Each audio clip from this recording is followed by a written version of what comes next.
Al Jazeera Podcasts.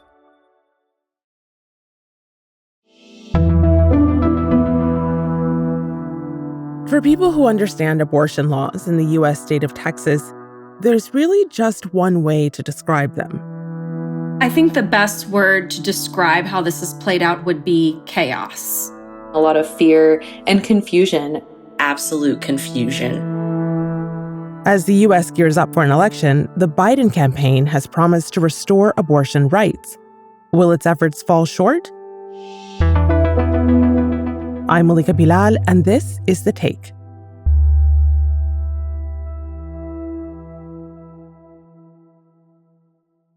A lot has changed over the past year. I have left the clinic I was at in Austin, Texas, and decided to move to Washington, D.C. That's Dr. Jessica Rubino. You might remember her from an earlier episode we did last winter, a few months after Roe v. Wade was essentially overturned by the U.S. Supreme Court. That's the 1973 court case that legalized abortion across the country.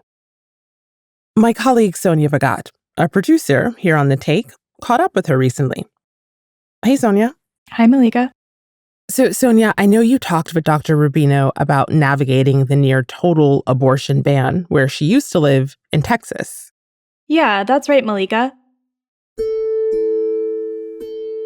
It's been nearly 2 years since that ban went into place, so I asked Dr. Rubino how she feels about how abortion rights are being addressed by politicians as we gear up for elections here in the U.S.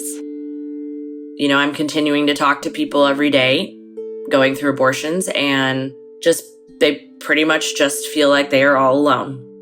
And from where I'm sitting, it doesn't feel like very much is happening. So she's not happy with how the issue is being handled, and she's pretty upset by what's happening in Texas under that near total abortion ban. You know, I feel like that's part of what was really difficult about making the decision to leave, was knowing that I would be leaving patients behind there. I asked her about why she needed to leave Texas in the first place, and she said it was because she was no longer able to provide abortion care. She wasn't able to do her job. As someone who provided abortion care there, how did all of this play out before you left? Well, for physicians like myself or other people who take care of pregnant patients, basically our entire healthcare, abortion is a part of it. It's a component. So when you take away that one component, the other things can be jeopardized. So for example, I've had patients who found out they were pregnant while going through chemotherapy, and that chemotherapy then being stopped and denied. I had a patient before this ban went into effect who she had broken her arm and she needed surgery, and they found out she was pregnant, and they refused to do her surgery until she was no longer pregnant. She actually had a broken arm that was going to have to stay like that, misshapen, until something was done. That was even before the ban was in place. Now it's even worse. And it doesn't matter if you have plans to terminate, if your plan is to leave the state. I was really surprised by the ripple effects of these abortion laws. Dr. Rubino was telling me that doctors in many fields are really unable to do their jobs in Texas.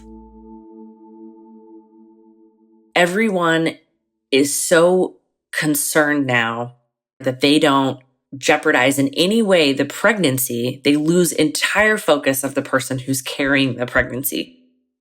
Mine is, a pretty clear example. Because I'm an abortion provider, I had to leave. If I was going to continue to do abortions, I had to leave the state. But if you're someone who works in oncology, you take care of cancer patients. Well, what about all your patients that come to you that are pregnant and you're no longer allowed to take care of them? For those of us that are deciding to leave, it's because that is unacceptable. That couldn't have been an easy decision, moving her practice and leaving her patients. So what have things been like for people who are still in Texas seeking abortions? Yeah, Dr. Rubino said women are still getting abortions, and she told me it's a longer, scarier process than it was before the ban.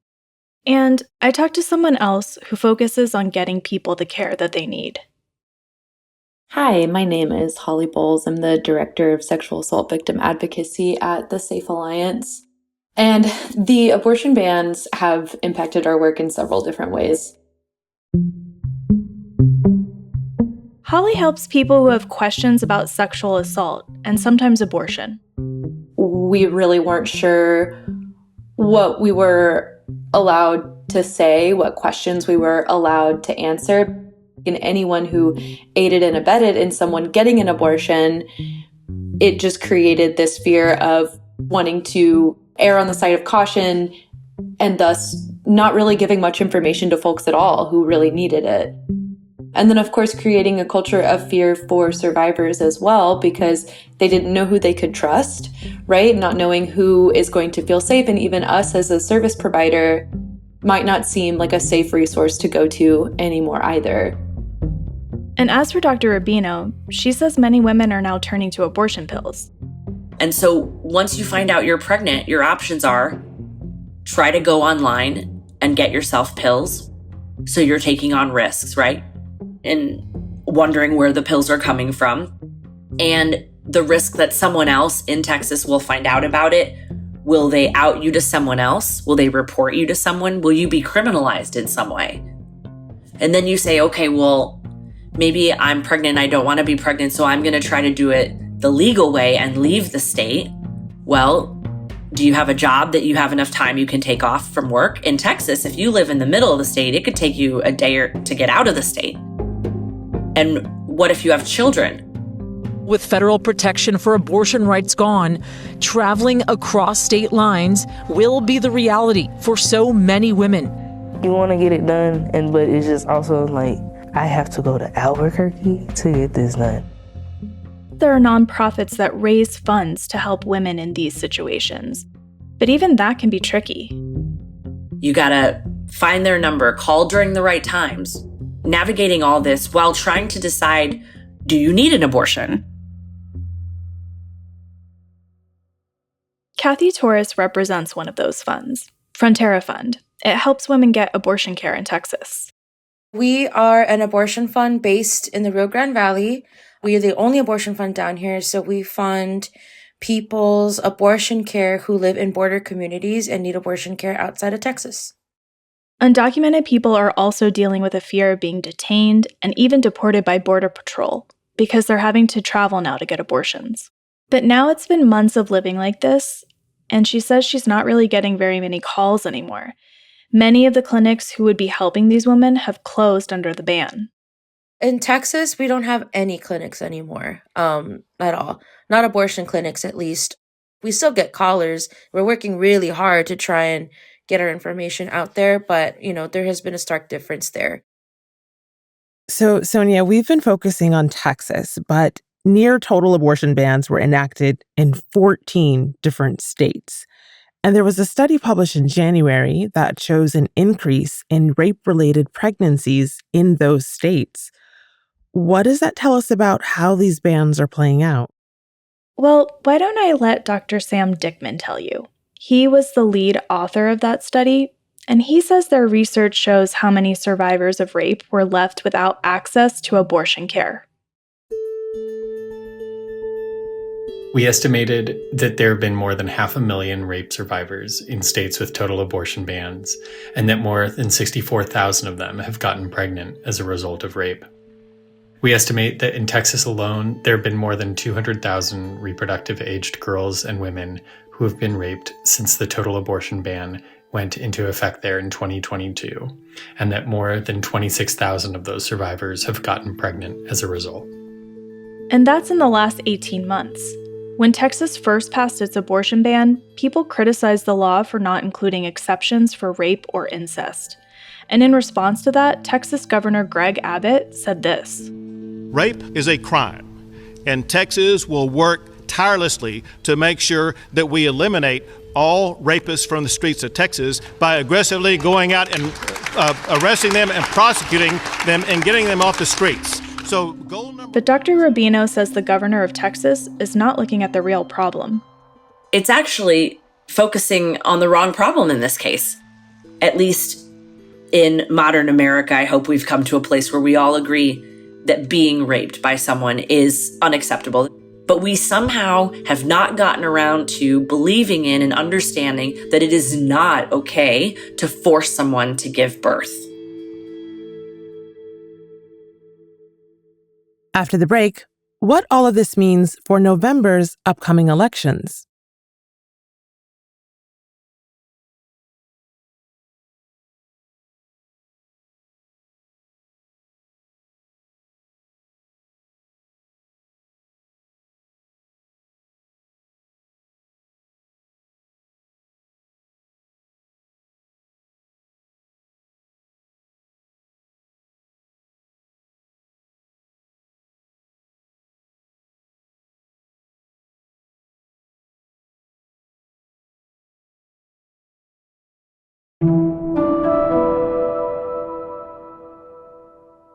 So, Sonia, let's talk politics. Abortion rights have been a campaign issue for both parties for years.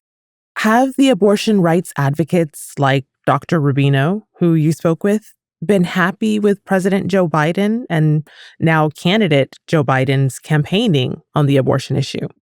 Yeah, she's been pretty disappointed by the national response to these abortion bans.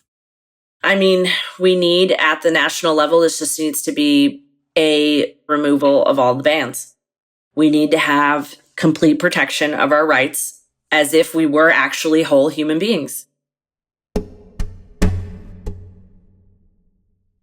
The Biden campaign recently released their first campaign ad on abortion, and it featured a woman from Dallas, Texas, who learned the fetus she was carrying had a fatal condition.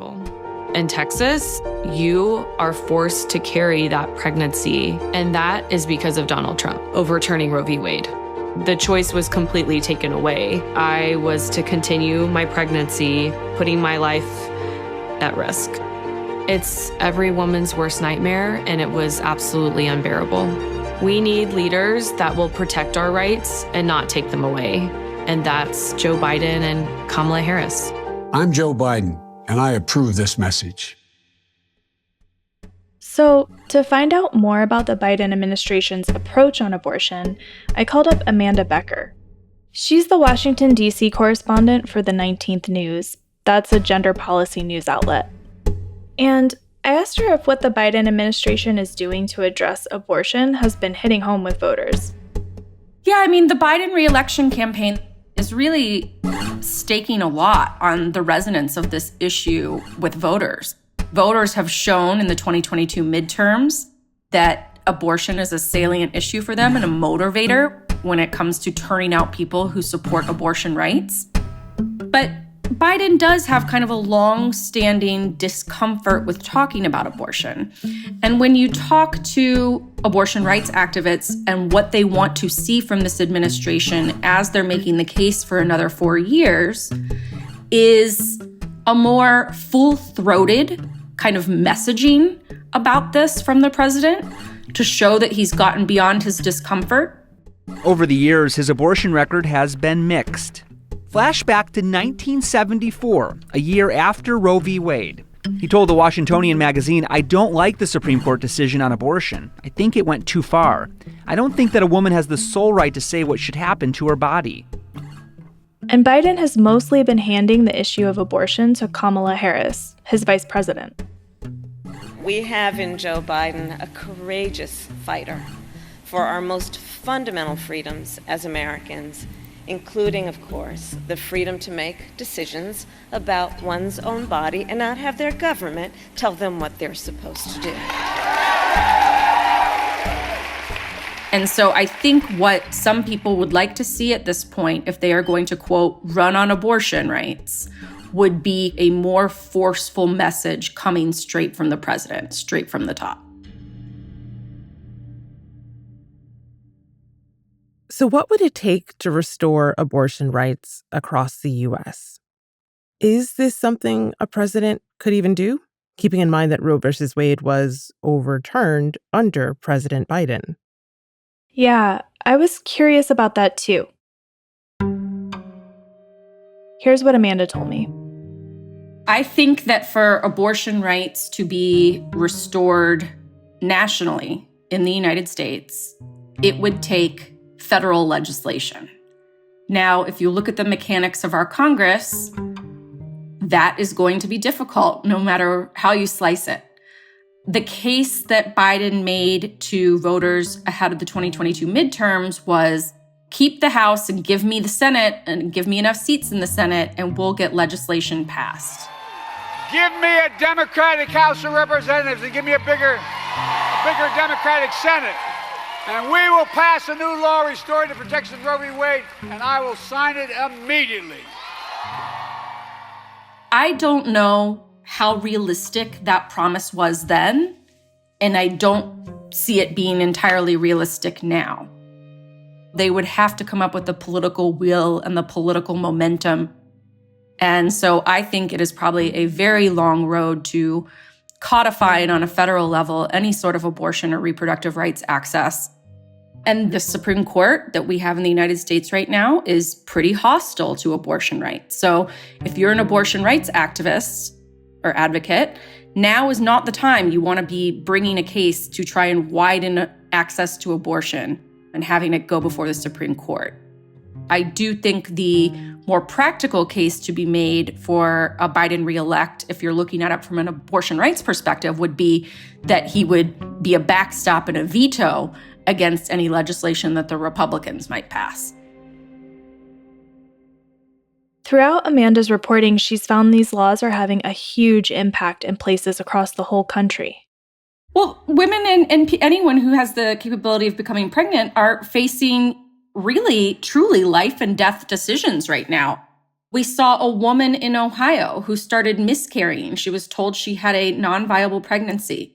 Her body was in a process of slow miscarriage. She went to the hospital more than once trying to get treatment, but could not be treated because of this, and as a result ended up miscarrying at home and then was arrested. Brittany Watts, a 33-year-old Black woman, says she went to the hospital multiple times after bleeding during her pregnancy. Watts returned home where she suffered a miscarriage. Now she's being charged with abuse of a corpse, and she faces up to 1 year in prison and a $2,500 fine.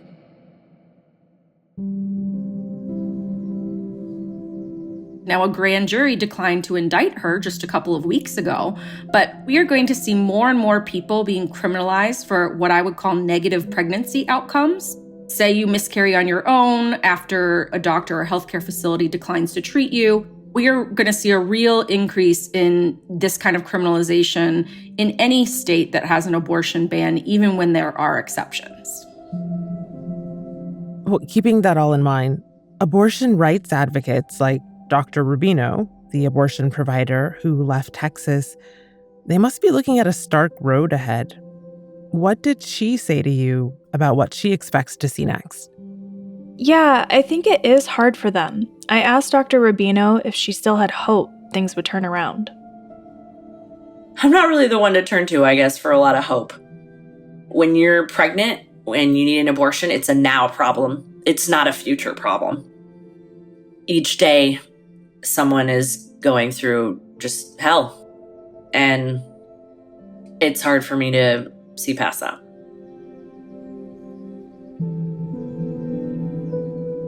And that's The Take.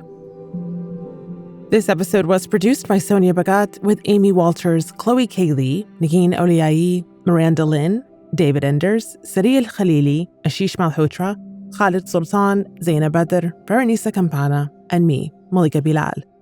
Alex Roldan is our sound designer. Alexandra Locke is The Take's executive producer, and Nate Alvarez is Al Jazeera's head of audio. We'll be back.